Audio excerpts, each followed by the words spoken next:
Je me hâte, je ne diffère point d'observer les commandements. Les pièges des méchants m'environnent. Je n'oublie point ta loi. Alléluia. Bien-aimé dans le Seigneur, je te bénis en ce jour au nom puissant et glorieux de Jésus-Christ. Ce matin, nous voulions continuer à marcher selon le commandement de Dieu. Nous voulions continuer à progresser dans une dimension de la marche avec Dieu. Je veux que nous progressons dans l'exaltation et dans les prières. Bien-aimé dans le Seigneur, je veux te faire progresser ce matin dans la prière pour les autres. Tu dois prier pour les autres et tu dois progresser dans la prière pour les autres. Et ce matin, bien-aimé, je veux que nous lisions dans le livre de Samuel, dans le livre de 1 Samuel chapitre 16, du verset 1 au verset 13. 1 Samuel chapitre 16, du verset 1 au verset 13. Au commencement était la parole était Dieu et la parole était avec Dieu. Aujourd'hui, cette parole est toujours Dieu. Cette parole est toujours avec Dieu. Et elle me dit que la parole, elle est esprit et vie. Lorsque tu lis la parole de Dieu, c'est l'esprit qui est renouvelé en toi. C'est la vie qui est renouvelée en toi. Alors ce matin, nous allons lire dans le livre de 1 Samuel chapitre 16, du verset 1 au verset 13. Lisons ensemble, bien-aimés, et à haute voix. Il est écrit: L'Éternel dit à Samuel: Quand cesseras-tu de pleurer sur Saül? Je l'ai rejeté, afin qu'il ne règne plus sur Israël. Remplis ta corne d'huile et va, je t'enverrai chez Isaïe le Béthélémite, car j'ai vu parmi ses fils celui que je désire pour roi. Samuel dit: Comment irai-je? Saül l'apprendra et il me tuera.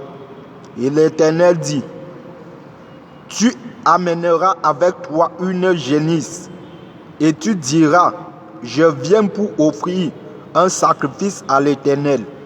Tu inviteras Isaïe au sacrifice. Je te ferai connaître ce que tu dois faire et tu oindras pour moi celui que je te dirai. Samuel fit ce que l'Éternel avait dit. Et il alla à Bethléem. Les anciens de la ville accoururent effrayés au-devant de lui et dit: Ton arrivée annonce-t-elle quelque chose d'heureux? Il répondit: Oui, je viens pour offrir un sacrifice à l'Éternel.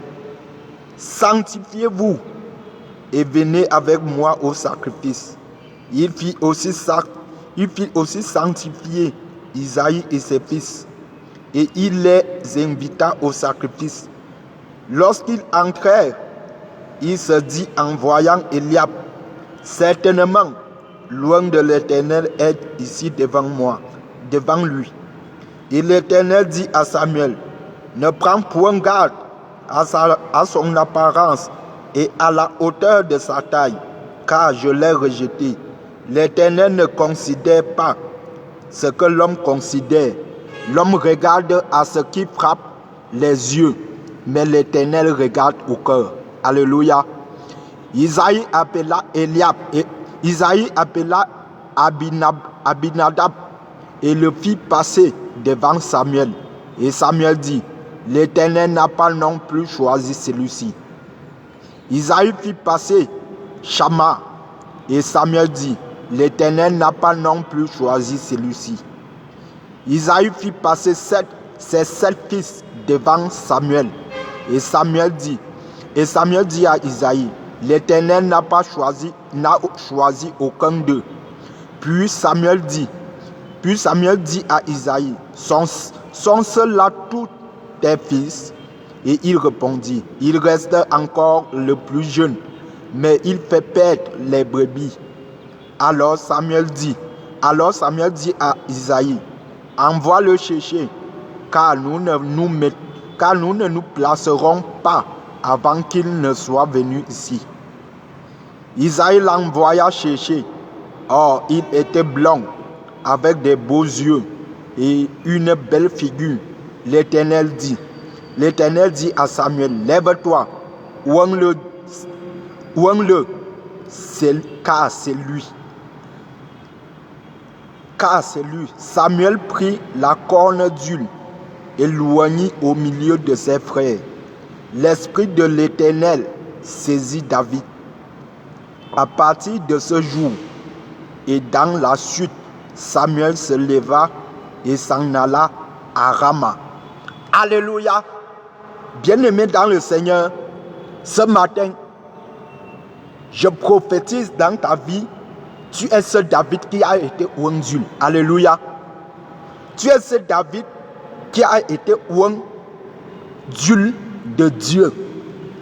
Bien-aimé dans le Seigneur, ce matin, nous voulions progresser dans la prière pour les autres. La fois dernière, nous avons vu dans le livre de 2 Samuel, nous avons vu que Saül a été détrôné du titre du roi en Israël. Saül a été détrôné et c'est plutôt David qui a remplacé Saül comme roi en Israël. Bien-aimés dans le Seigneur, aujourd'hui, nous voulions voir comment ça a même commencé pour que Saül soit rejeté de Dieu. Bien-aimé, la Bible me dit que dès que Samuel a vu Saül, dès que Samuel a vu Saül, Dieu a dit à Samuel que voici celui dont je t'ai parlé.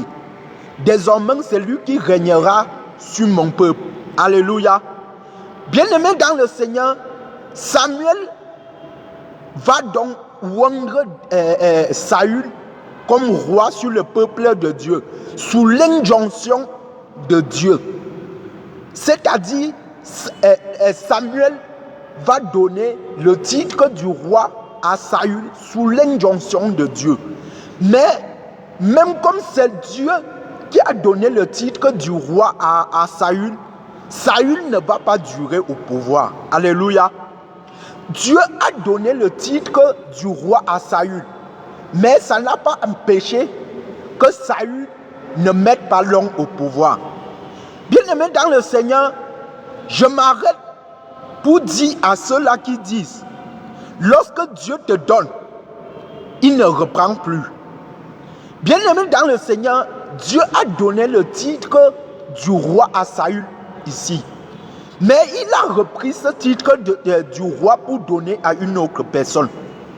Est-ce que ça veut dire que lorsque Dieu donne, il ne peut plus reprendre?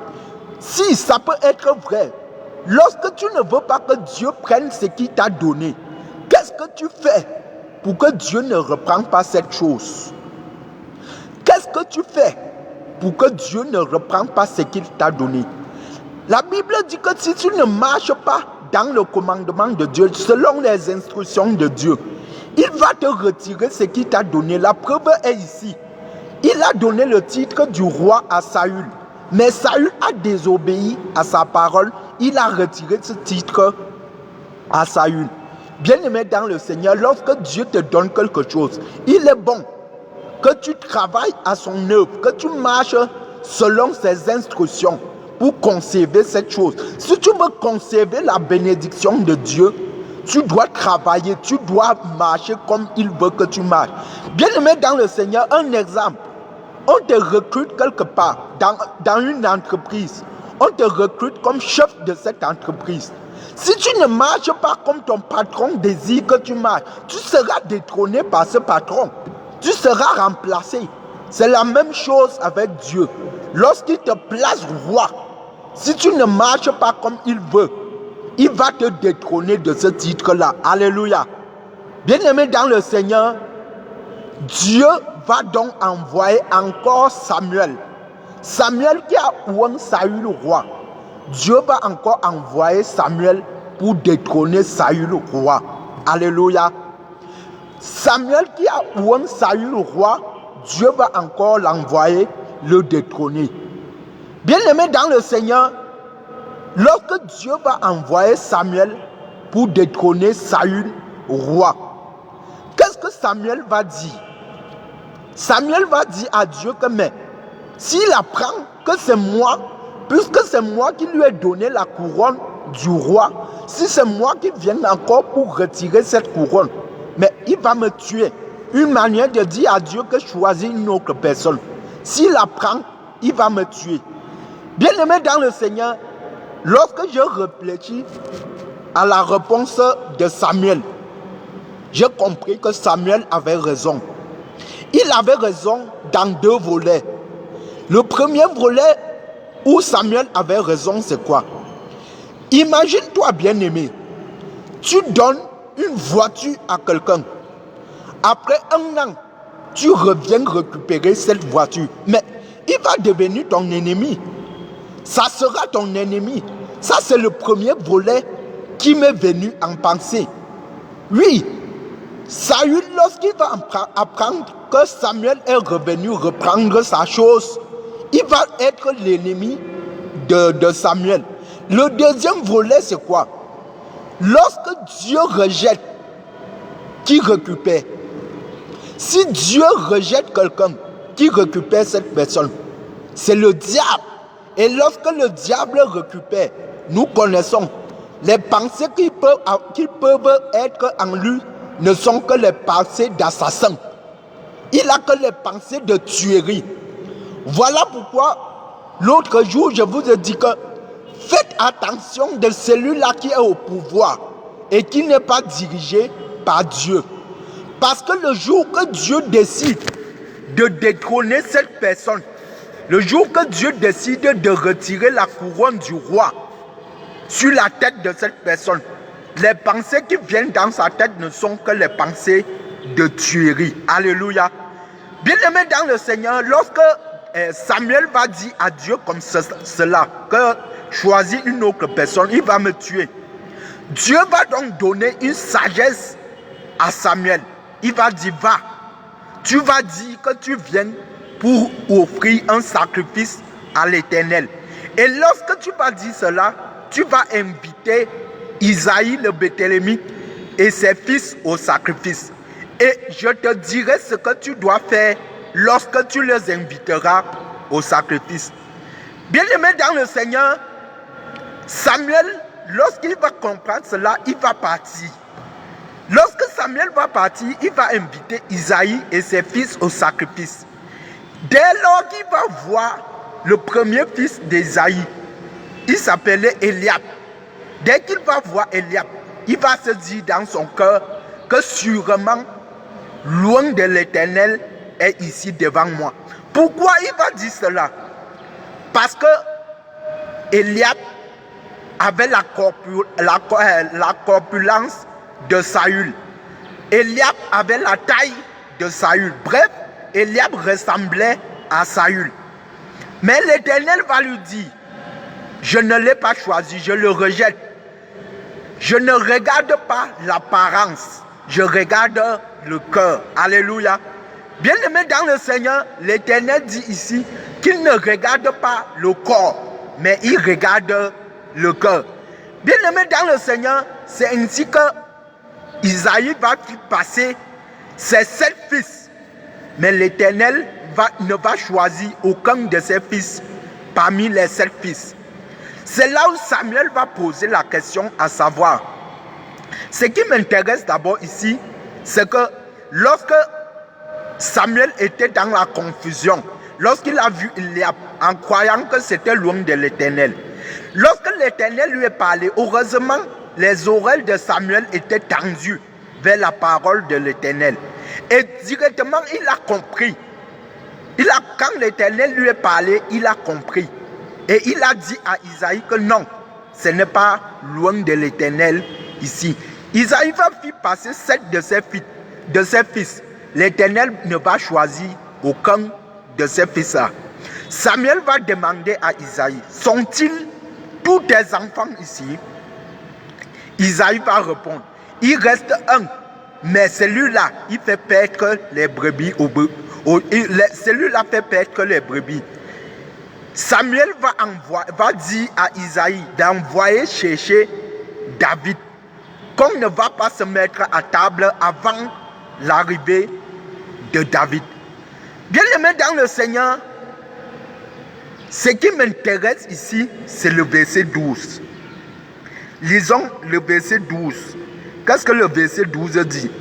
Le verset 12 dit, Isaïe envoya chercher. Isaïe envoya chercher. Or, il était blanc, avec des beaux yeux et une belle figure. L'Éternel dit à Samuel, lève-toi, ouvre-le, car c'est lui. Relisons le verset 7, bien-aimé. Le verset 7 dit, et l'Éternel dit à Samuel, ne prends point garde à son apparence et à la hauteur de sa taille, car je l'ai rejeté. L'Éternel ne considère pas ce que l'homme considère. L'homme regarde à ce qui frappe aux yeux, mais l'Éternel regarde au cœur. Bien-aimé dans le Seigneur, lorsque je regarde ces deux versets, le verset 12 et le verset 7, si tu n'es pas quelqu'un, tu vas être dans la confusion de ces versets. Au verset 12, bien-aimé, l'Éternel dit que l'Éternel dit que David était blanc. Il était beau de figure. Et au verset 7, il nous dit qu'il ne regarde pas le corps, mais il regarde le cœur. Bien-aimé dans le Seigneur, je me pose la question, qu'est-ce que l'Éternel veut nous faire comprendre sur ces deux versets? Alléluia. Qu'est-ce que l'Éternel veut nous faire comprendre sur ces deux versets? Au verset 12, il dit que David était beau de figure. Au verset 7, il dit qu'il ne regarde pas le corps. Bien-aimé dans le Seigneur, qu'est-ce que l'Éternel veut nous faire comprendre ici? Bien-aimé dans le Seigneur, c'est pour te dire qu'aujourd'hui, beaucoup de personnes se disent que non, ne regarde pas mon corps, regarde plutôt le cœur. L'Éternel ne regarde pas au corps, il regarde plutôt le cœur. Si ton cœur est bien, l'Éternel ne va pas considérer le corps. Bien-aimé dans le Seigneur, je veux te dire ce matin que la parole de Dieu nous dit que votre corps est appelé le temple du Saint-Esprit. Alléluia. Bien-aimé, l'Éternel regarde le corps. Ton cœur ne peut pas être propre, ne peut pas être sale. Ton corps ne peut pas être sale et ton cœur est propre. Bien-aimé dans le Seigneur, si ton corps est propre, ton cœur doit être propre. C'est ce que l'Éternel veut nous faire comprendre ici, bien-aimé. Bien-aimé dans le Seigneur, si l'Éternel ne regardait pas le corps, combien de temps prends-tu pour te laver? Combien de temps prends-tu pour t'habiller? Pour te mettre l'huile au corps, combien de temps prends-tu? Si tu sais que l'Éternel ne va pas regarder tout cela, combien de temps prends-tu pour faire cela? Pourquoi prends-tu beaucoup de temps pour faire cela? C'est pour plaire à l'Éternel, bien-aimé.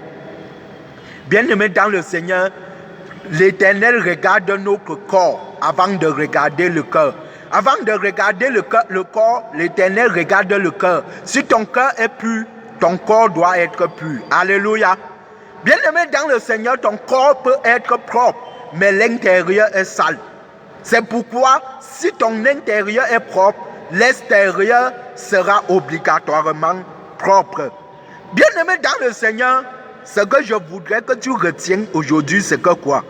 Tu dois reconnaître en ce jour que tu dois prier pour les autres. Parce que la Bible me dit que lorsque l'Éternel a rejeté Saül, Samuel aimait Saül. Samuel s'est mis à intercéder pour Saül. Samuel s'est mis à prier pour Saül. De telle manière que c'est l'Éternel qui est venu dire à Samuel que quand cesseras-tu de prier pour Saül? Quand cesseras-tu de pleurer pour Saül? Bien-aimé dans le Seigneur, lorsque tu arrêtes de prier pour les gens, est-ce que c'est l'Éternel qui t'a dit d'arrêter? Peut-être que tu priais pour ton pays, mais depuis un certain temps, tu ne pries plus pour ton pays. Est-ce que c'est l'Éternel qui t'a dit de ne plus prier pour ton pays, bien-aimé? Tu dois prier jusqu'à ce que, si ce n'est pas l'Éternel qui te dit que lui là, je l'ai rejeté, ne prie plus pour lui. Tu dois toujours continuer à prier. Prie pour tes ennemis. Prie pour ceux-là qui te font du mal. Prie pour ceux-là qui te persécutent.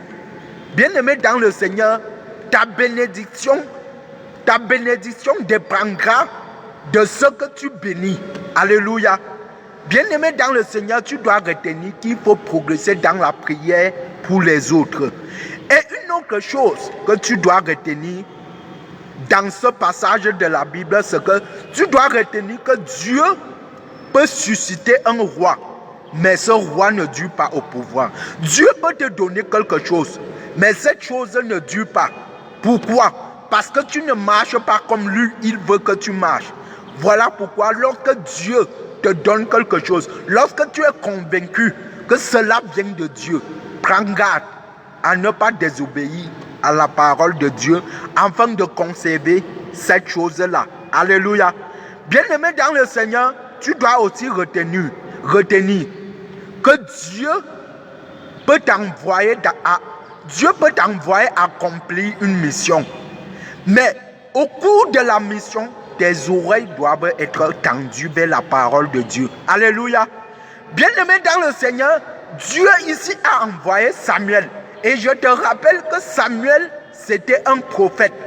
Le prophète Samuel et l'apôtre Samuel. Dieu a envoyé Samuel pour oindre David roi. Mais Samuel, il a voulu confondre loin de l'Éternel. Bien-aimé dans le Seigneur, si l'apôtre Samuel, qui était l'apôtre, pouvait confondre loin de l'Éternel, à combien de fois nous autres, tes oreilles doivent être tendues vers la parole de Dieu lorsque Dieu t'envoie accomplir une mission. Alléluia. Bien-aimé dans le Seigneur, c'est ça qui a sauvé Philippe pendant qu'il était en train d'opérer les miracles dans le livre de Actes 8. C'est parce que ses oreilles étaient tendues vers la parole de Dieu. Alléluia. Bien-aimé dans le Seigneur, nous devions aussi intercéder pour les autres. Nous devions prier pour les autres. Tu dois prier, même pour tes ennemis. Ceux-là qui te veulent du mal, tu dois prier pour eux. Bien-aimé dans le Seigneur, les gens ont cru que l'Éternel ne regarde pas le corps. L'Éternel regarde le corps. L'Éternel regarde le corps, oui c'est vrai, mais il regarde aussi le corps. La Bible me dit que votre corps est appelé le temple du Saint-Esprit. Voilà pourquoi l'Éternel regarde aussi le corps. Ton corps ne peut pas être impur, ton corps ne peut pas être sale, pourtant ton cœur est propre. Si ton cœur est propre, ton corps doit être propre. Alléluia. Bien-aimé dans le Seigneur, tu dois arranger ton corps et ton cœur pour plaire à Dieu. Que le nom de Jésus soit glorifié.